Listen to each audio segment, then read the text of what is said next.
right, let's introduce ourselves quick. I'm Ellie. I'm Matteo. I'm Danielle. I'm Daphne. And we're doing Eye Chart by Marcel Duchamp. This is what we're looking at.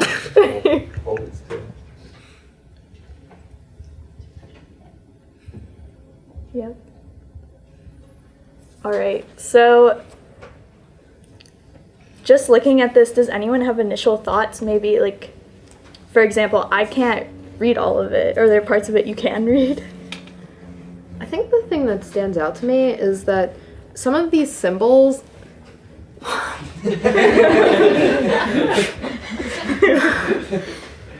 not all of these symbols look like Roman letters or Latin letters. So for instance, we have this little gateway looking thing that looks like, say, maybe the Greek letter pi, or there's another thing that looks kind of backwards, so that almost looks a little bit like capital gamma. There's a backwards 3, so that reminds me a little bit of the yod symbol. So that's like a old to Middle English symbol that sort of makes a GH/Y sound.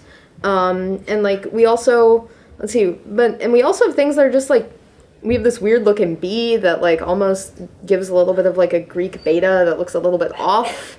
And then we've got backwards R's and backwards N's. And the only thing I would say is we're kind of, it seems that we're mixing up history, language, culture all at once. Some things are backwards, some things are forward. These symbols in themselves don't really mean anything, but if we're going to read it as a poem, I think of Stein's continual present, maybe all of history is in one. So maybe that's why Duchamp was interested in this really, really weird eye chart. So It's a very interesting thought. I don't know why, but when I look at it, it seems all Russian to me. I'm assuming there's some Russian letters in it, but it's interesting that there's a confluence of numbers and letters. There's a quantifiable, going from 50 to 5 that's there on the chart. And then at the very bottom, as in most eye charts, there's so many letters in there, which is kind of playing with the idea of what is comprehensible, when you're testing your eyesight and trying to find things to understand. It'd be very interesting to further analyze that relationship between numbers and letters.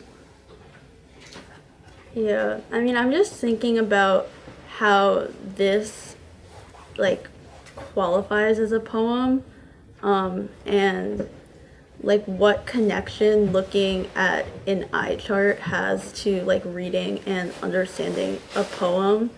I think I'm still kind of formulating my thoughts about that, but I think that there's something about this kind of standard that's imposed upon people, where they have to look at letters on a page and decode it, and how well they're able to decode it determines how well they're able to see. That reminds me a bit of the poetic process, in that, or the poetic process in a more traditionalist sense, where we're expected to look at a poem and from the poem gain one specific meaning that was intended from it. And I think that maybe when I look at this as a poem, I think that it's more ambiguous. It's not a poem in a traditional sense, and therefore there's no one traditional meaning that we can gauge from it. Yeah, I was thinking about kind of the nonsense of it, and just, when you're in the eye doctor's office, this thing is always at a distance. It's always maybe 10, 12 feet away from you. And you're not supposed to be able to read it all. The doctor tells you, just, read as far as you can, and then you can stop and it's okay. There's always a sphere of the world that you're not going to be able to see. I guess a lot of us probably have I wear contacts and glasses. There's a limit to what I can see with my natural view, and I think something special about this is that it's nonsense to everyone, even when it's close up, and that's kind of Whitmanian to me, in that, we're all included in the nonsense of it. Yeah, and that definitely, this recalls Stein a lot, also in the sense of, one thing that, Stein, and we could also think about like Duchamp and the Baroness. So like some of our main like Dadaist, modernist figures from week 4 are really concerned about is like literally just perception and seeing, and like how the words we use influence our perception, and like, you know, could you go the whole day without any nouns or something like that. And, you know, in something like a carafe that is a blind glass, like the ideas of light, sight, and windows are constantly there.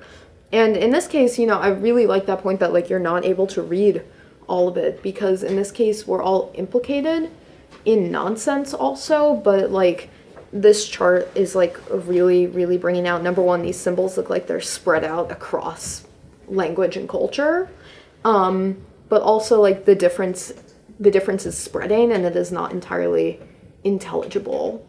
And there's also the question of like, you know, is there really a poem here? Like, is there something intelligible to be got out of this? Duchamp is the same person who bought a urinal and wrote Armut on the back of it and called it art. Oh. So, you know, there's also a question of like what to do with the quotidian and assigning new meanings to empty symbols. Yeah, your discussion and Danielle's insightful comments before, I think it like really brings out that, you know, this is, an eye chart is when you go to the doctor and there is a very objective way of measuring whether you're healthy, whether your sight is good, whether you're able to see things. And then when you do this thing where you're putting all these different symbols, it's like going away with any of this like objectivity of whether do you see correctly. It's what meaning are you making? What is behind the physical and anatomical process of sight, that you can find that poetic element there. I was wondering how you guys even started to read this. Like, kind of, I glanced at it and saw it all as a whole of just being very confusing and overwhelming. And then as I stare at it more, I feel like I'm tempted to read top to bottom, but also like right to left, just because of the way the letters and the numbers are flipped. And then I almost begin to see words, but not completely. Like the 4th line down, I almost see the beginning of the word able, which felt ironic because I'm completely unable to read this. But I didn't know if the way you guys, like, I don't know, where you started when you even tried to read it. Yeah, I mean, I think that I was also tempted to start from top to bottom. I think that's something that's sort of interesting about like reading this poem as an eye test, is that I think typically during an eye test they'll have you like skip around and start at like the 3rd line or like stop in the middle, and there isn't like one standard correct way to read it. There's you just you go through it kind of randomly, and then in the end there's some sort of meaning that's derived from it, which is like an objective take on like how good your eyesight is, I guess, but could also be like in the sense of reading the poem, like deriving meaning from it. What I was really struck by is like the fact that the symmetric symbols on this chart, so like we have some things that are flipped around backwards, but the symmetric ones are like, it doesn't matter what way you put it unless you like moved it sideways or something, like its mirror image is the same. So I think it was very striking to see like, you know, this like symbol that looks like an H and then a backwards N. So then the semantics are flipped around. It doesn't, you know, the eye chart does not go where you expect it to go. And if we're sort of thinking in like week 4, and sort of as the difference is spreading, and also the idea of like God and like a statue, like with like the Baroness's statue God, where it's like God is literally in like twisting toilet tubes. So, you know, what is most important here are the ways that things bend away and refract from what is expected. In here we have like an H and then an N that's immediately flipped around, and then an R that's flipped around, and then a 4, and then backwards 3. These things turn away from how we expect them to look. It's, you know, almost putting in one sense like Stein's like, let us describe, like, let's talk about a car crash, and then completely go away from the car crash. It's sort of saying that, like, you know, in the context of modernity, the most meaning making that we can do is when things shift away or flip around. But then we also have our constant symmetric symbols, so maybe there is some meaning making to be had out of any of this.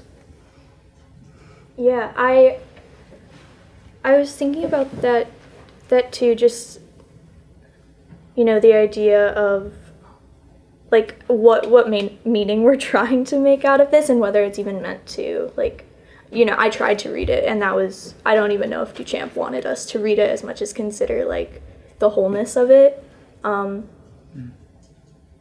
I don't know. What do you guys think about the idea that he chooses? I guess what we're let out of is whether there are more rows of letters. Like, we're shown a very precise, I think it's like 8 rows, that, I don't know. It just, we're like told what to see in a way because it is still captured by photograph. But yet we're still like unable to read it. So I don't know. I wondered, maybe just final thoughts on, you know, what meaning did you make out of this? Is there, yeah. Well, I think that's something that's kind of interesting about it that we touched on a little bit, is how like the letters get smaller and smaller and sort of seem to like disappear into the horizon. And that kind of just reminds me of like how each of these lines are a random sort of like amalgamation of different symbols and letters and flipped different ways. And there are sort of like infinite combinations that could be made out of these symbols. And they're in the same way that there are like infinite combinations that can be made out of words, and infinite meanings that we can derive from words and from the world as a whole. So I think that when I see this sort of like get smaller and smaller and start to disappear, it makes me think that there's like something beyond it and that it's like continuous. Yeah, I think that's a great place to end. Thanks for your thoughts.